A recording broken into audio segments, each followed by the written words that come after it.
gaming world was dealt terrible news last week when Sony announced they will allegedly stop making physical games in 2028. To add to that, Rockstar Games announced that Grand Theft Auto 6 would only be digital. This is going to have a bad impact on video games. Stay tuned for what I think will be a terrifying future of video games and a cascading effect on the gaming industry. We will get into what I think we can do to prevent that. About me, my name is Kunal Arora. I'm a stand-up comedian, Queens kid for life, lover of video games, specifically Zelda.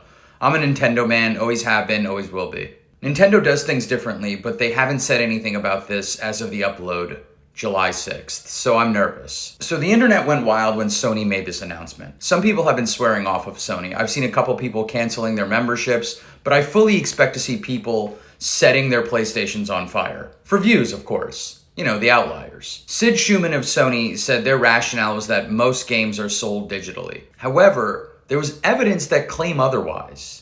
The interesting thing about stats is that if you look at it one way, you can really manipulate your argument. If games that are exclusively digital are thrown into these stats, then of course it would skew the numbers. Indie developers can't afford to sell physical games because they are indie developers. Some games like Fortnite are only digital. This skews the numbers. But I want to keep it fair. I saw some of these reports from 2024, and that is 2 years old, so I don't know what that means. Technology moves quick, things change. Also, where are these numbers being pulled from? I also heard that Japan still goes crazy for physical copies. I know I do. Shoutouts to my man Giannis at Music Planet. Full disclosure, I also buy digital because sometimes that is the only option. But how many times are we told something happens regularly in another country and accept it as fact? I want to try to deal with hard facts here. Would Sony skew the numbers to make it look favorable to stop producing physical discs? Yes. Is it obviously easier to buy digital copies? Yes. Last week in another video, I said the future of gaming will go exactly like streaming. What does that mean? That every publisher of video games is going to want its own subscription. Sony will have a subscription.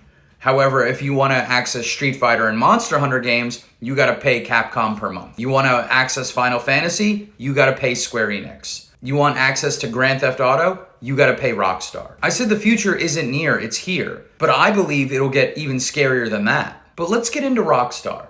They're leading the charge by saying GTA 6 will only be digital. That is greed at its finest. Not only that, but their standard edition of the game is $80, and the Ultimate Edition is $100 for just the game. The Ultimate gives you access to more side quests, vendors, weapons, and GTA Online for 1 month. I want to take a second to talk about what GTA Online represents. It seems that expansive video games are trying to turn into real-life theme parks. You are having fun, and you can do the major rides, aka the main storyline, but side quests and different little fun things are also going to cost you money. This is what these video game companies are trying to do. Replicate real life and how the charges come at you. They have you playing for 80 hours, so their mentality is, how do we get more money out of you while you're with us for those 80 hours? It's disgusting in my opinion, because the initial entrance fee to the theme park should just be it. However, like a theme park, the charges don't stop there. This is frustrating as someone's family who couldn't afford to go to Disneyland. How do I know I'm right? The CEO of Take-Two, which owns Rockstar, and the president made a mix of $72 million last year. A big part of this comes from microtransactions, those little purchases on GTA Online. They are nickel and diming players on a mass scale. How mass is this scale? Now, GTA 5 sold 200 million copies. However, they had 140 online users. They had 10 million users per week across all platforms. Six Flags in New Jersey has 3 million people visit per year. Do you see the scale that I'm talking about here? Video games were the great equalizer. In arcades, that quarter stacked up top meant you were up next. When it came to buying games, the prices were mostly manageable. You could have a little bit of money and still play. There's something special about getting a game for your birthday or a console for Christmas. Even now, you're thinking about that moment. I know I am. I remember getting Ocarina of Time for the holidays. You could also have a lot of money and play too. And if you couldn't afford these games when they came out, you could buy them used, which is what physical games offered people. We all deserve that opportunity to play. By getting rid of physical games, you're taking away that option and that joy.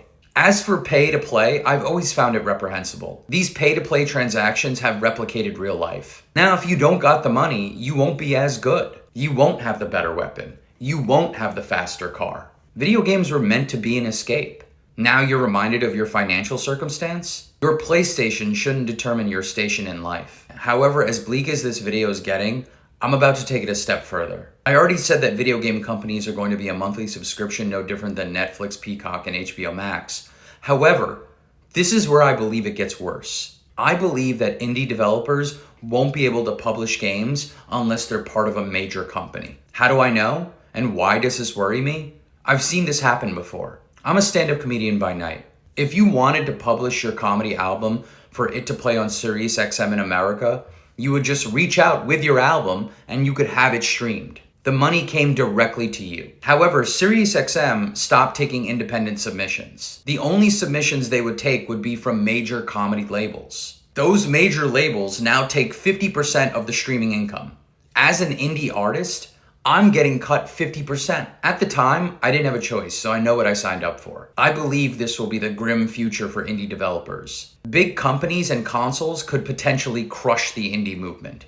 The only way around this is if indie developers come together to prevent this from happening, which I hope they do. Now, I've seen a lot of people say, you can't fight the future, that's just where the technology's going. These arguments stem from futile thinking. Companies are made of people. Technology is developed by people. I put a short clip up talking about streaming in video games, and someone commented, in addition to calling me dumb, he said that digital games make it easier to share with his son from multiple consoles they own. I get it. However, what about the kid who doesn't have that option? What about that kid who has to wait for that game to be sold used so he too can play? That kid might be in your son's school. They might even be friends. You may not know it. I do think we should stop supporting Sony. We as a society should send a message. Now I know I'm talking to people who play video games. Fortunately, you don't have to march. You don't even have to leave your house. You can just sit there and cancel your Sony membership. You can cancel that pre-order for GTA 6. You can sign off GTA 5 online and stop making micro purchases.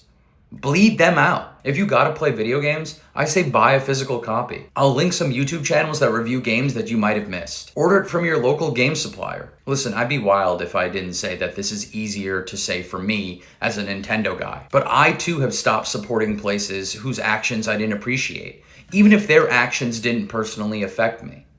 This is your chance to do the same. Now, it's been said a million times that companies only care about the bottom line. Do not forget that their bottom line comes from our money.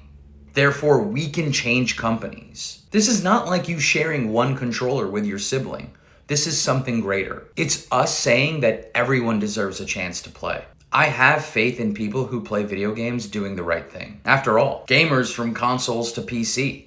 Remember, the GameStop short squeeze. Please follow for more. Button mash that subscribe button. Let me know what you think in the comments. Please keep it PC before we have no choice but to keep it PC.